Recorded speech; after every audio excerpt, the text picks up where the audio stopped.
Oh, that's a proper hammering. Well done to the Delhi Capitals. They've picked up their first points of IPL 2021. The team that finished only second to the Mumbai Indians have started this tournament much like they did the last. An emphatic statement, chasing down 189 in 18 and a half overs, courtesy of a opening stand of 138 between Prithvi Shaw. Welcome back, Prithvi Shaw, to at least IPL form. And Shikhar Dhawan, who just continues being the run machine that he is in this tournament. This is ESPN Cricket for Matchday, powered by Intel. Dale Steyn and Sanjay Manjrekar with me, and Dale would be pretty pleased he didn't have the responsibility of defending at the Wankhede, which amongst all the other things he's done in his glorious, illustrious career, must rank right up there as one of the challenging things to do. There are nights, Dale, where bowlers can do whatever they want, and the boundary is inevitable.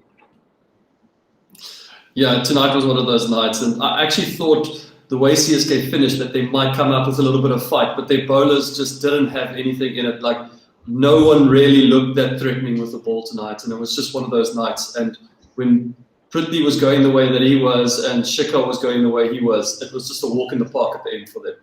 Yeah. Why did it look this easy, Sanjay? Or did they make it look this easy? See, the fact is CSK decided that they'll make their batting the stronger forte, so they sacrificed on a bit of bowling. There was no wrist spinner, and considering that they lost the toss, it just made their task that much more difficult. You've had some, fantastic bowling attack that have struggled to defend targets at the Wankhede Stadium, especially when you're batting first. Then you've got to take into the account the task becomes a lot easier. Batting second, so 15-20 runs more is needed. Plus the fact that 230 has been chased at the Wankhede.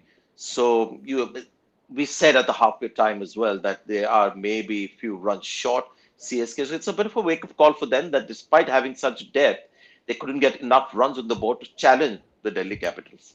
Well, who knows how much would have been enough. But yes, it's a fair point, and we'll discuss that in just a minute. But let's take a moment to acknowledge Prithvi Shaw's emphatic start to this year's IPL, a player who's been in the headlines for not the best reason since the end of last year's IPL, Sanjay. 72 of 38. He looked like he meant business today. What was different about Prithvi Shaw? Why is it that he looks a different player from the one that just seemed completely out of sorts and lost his place after the Australia series? You'd like to maybe connect that with what he did at the domestic level. It was not just cameos that he played of 50s and 60s that he tends to get in the IPL. He got big scores, and they were sort of, emphatic statements about his form. He's always been a terrific player. His technique at the test level gets a little exposed sometimes, but I guess a bit confused, lack of confidence. He's the kind of guy, the kind of batting style that he has, where he's looking to hit every ball for a boundary. His confidence needs to be high all the time. So I guess that match form that he had off late may have just worked. Ricky Ponting would have backed him with that kind of form. And, today there was a little bit of a change in the way he batted, where there was a bit of restraint when the ball was slower deliveries, when if he wasn't hitting through the line. I guess a very talented player who was just short of confidence and rhythm, found his rhythm back in domestic cricket, and that has come to the fore here. Once he gets going, though, Dale, it doesn't need to be a bad ball for him to hit it to the boundary. What's the challenge bowling to a player like Prithvi Shaw? You think you're always in it because he's going to take on almost every ball, like Sanjay says, and yet he bats 30, 40 balls and takes the game away. Yeah, and last year I felt like he had the same. He gets on that front foot and he wants to get into a commanding kind of position, and he'd get one or two good shots away last year, and he'd look $1 million, and then all of a sudden he'd get out, and it would be a little bit unlucky or just a bad choice of shot. But tonight it came off for him. I was pretty impressed. The moment he came out to bat, he played like a front foot pull over long on, and straight away it just looked like this guy was in control. And obviously, he just needed something to tick over. Going back and playing in the domestic season, smashing, I don't know how many runs he made, but apparently he's made a lot of runs. He's come out with a lot of form. Ricky's backed him. Even though he wasn't at his best last year, he's backed him, put him back in the side, and bang, he showed what he can do. And he got off to a blistering start. And with Shikhar on the other end, Shikhar almost went unnoticed and just kind of ticked away. And before you knew it, he was on, 85, and the game was done. So that's a great little opening partner for him that he can just kind of like bank on Shikhar to be there for him too. Yeah, you can always bank on Shikhar Dhawan, can't you, Sanjay? Even if he's lost his place in the India T20 side, if he's looking to come back into another format, something about Shikhar Dhawan that just produces runs every IPL. I have only admiration for this guy. again, I always admire those people who have, some limitations. They are not as maybe able as a Virat Kohli or, some of the talented players that you see, but within their limitation, the amount of performances that he's extracted of himself. I guess his fight with Test cricket has now come to an end, so he's focusing more on white ball cricket, and there keeps making a mark. And it's interesting just watching his journey from Sunrisers Hyderabad to Delhi Capitals. 2016, I was just getting some numbers from Gaurav in Cricket Info. In 2016, his strike rate was 116 opening the innings. 2017 with Sunrisers Hyderabad, it was 127. And then he makes the move to 2019 in Delhi Capitals, makes a move to Delhi Capitals in 2019.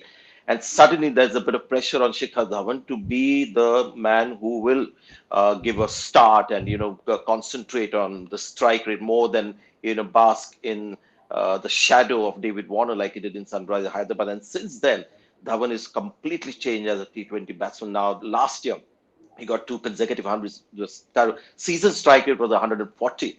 And today was fantastic. And I've never seen a batsman sweep a fast bowler so many times like he did today.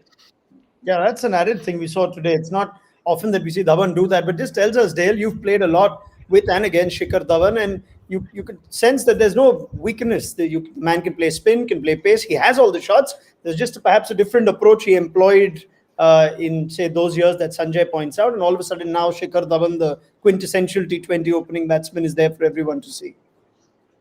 Yeah, and he was always great. I think he's always been I played under him at Sunrisers, and we always banked on him to score runs. At one stage, he was our captain, and he just led the team really well and always did well with the bat.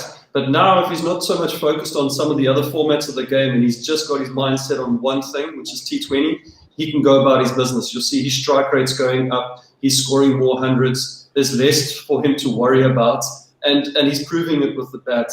And again, today, probably a bowling lineup for both him and Prithvi that they didn't feel threatened. There was no real pace in the bowlers today, nothing touching over 140, nothing to scare them, nothing to really put them under any pressure. And both of them were able to just go about their business and score runs. It's something that CSK is going to have to look at. They might need somebody who's a wicket taker, and losing Josh Hazelwood's probably a big thing for them. And tonight maybe lack somebody like an Imran Tahir who's a wicket taker, regardless of the pitch. That's what they lacked tonight. And Prithvi and Shikhar just kind of fed off that tonight. Yeah, we carry on from there, Sanjay. Would a wrist spinner, you said anyway that you would like to see a wrist spinner, but is that a takeaway from this game for Chennai? Their bowling needs a little more potency? Yes, a wrist spinner would have helped, but how much in the night conditions, second half of the match, I'm not sure whether Karan Sharma or Imran Tahir would have made that much of a difference, but they clearly can't just go in with Ravindra Jadeja, who bowled 2 overs again. He doesn't very often complete his 4. And then Moeen Ali taken to the cleaner. So they'll have to go with wrist spin. And, got to say, luck also not with CSK in the last 2 IPLs, including this one. They picked a team for Chennai conditions. The IPL got moved to UAE. Didn't help CSK's cause. And this time around as well, they are slotted to play a few matches here at the Wankhede Stadium, which is not a pitch that is to CSK's, strength. Yeah, interesting you say that. Now they play 4 more games here, Dale. Yeah, I wonder 5 if, games. even though it's been just one game, Dhoni would already start looking at what does this team need to do to win in case they lose tosses. And it's one of those things, you've just got to go hard. You have to almost get 200 every single time. And with the sort of depth in batting that they have, they should be getting there. Yeah, and if they're batting so deep, there's an option for them with even Bravo, and I think Lungi will come out of quarantine soon. I think they may have Behrendorff. I don't know who else they may have got in replacement for Josh. So they might look at somebody more as a wicket taker, especially at the Wankhede. There can be a bit of swing there sometimes. I know when I played there a lot, there was a little bit of swing, and you've got to utilize that in the first 6 overs. Otherwise, it becomes extremely difficult to defend. So they've got a little bit of thinking to do going ahead. Yeah, Sanjay? Just the bowling will not solve the issues, because you saw, what got Delhi Capitals to win was the kind of batting that they possess. So whether CSK have those kind of players, Faf du Plessis will have to bat differently. Ambati Rayudu, Suresh Raina, although, Suresh Raina was playing his first game, looked really good. But now when you look at, 2 teams bat on that same pitch, you would think, maybe more of strike rate close to 170, 180, which is really hard on people like Suresh Raina playing the first game, but it proved to be inadequate. That pace in which CSK got their runs. So if they're batting first, they have to ensure that they bat the way Delhi Capitals did, or to an extent how Mumbai Indians go about their business. All right. Well, we'll see how quickly they turn things around if they can. Delhi Capitals are off to an absolute flyer. They've managed to win in spite of not having two key players in Rabada and Nokia 3. If you count Akshar Patel, you think he'll play a significant part as this campaign kicks off for the Delhi Capitals. Right. Before we sign off, just a reminder to all of you on our pre-show on ESPN Cricket for T20 Time Out powered by Intel. We are participating with our guests with the Intel Fastest Fan First. So make sure you head over to the ESPN Cricket Info Facebook page to participate yourself. Just stand to win some great prizes.